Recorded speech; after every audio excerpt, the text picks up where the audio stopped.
Мир всем, кто на правильном пути. Я хотел бы обратиться к украинцам и ко всем людям доброй воли.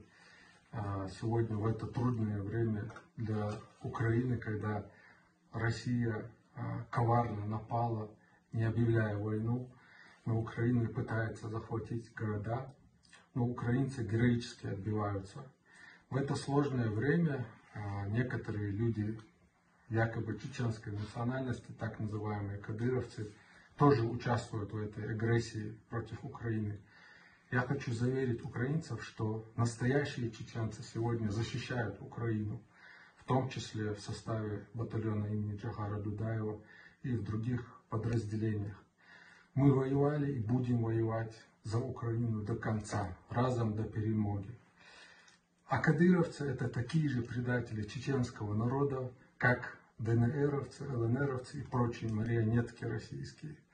Поэтому, шановные украинцы, не считайте этих людей чеченцами. Это не чеченцы, это позор чеченского народа, предатели, которые бывают в любом народе. Не бойтесь их. Настоящие чеченцы с вами, плечо-оплеч с вами сражаются сегодня, проливают кровь и проливали ее последние 8 лет. Перемога будет за нами, иншаллах. Мы будем праздновать победу и в Москве, и в Чечне, и в Крыму, и в Севастополе, иншаллах.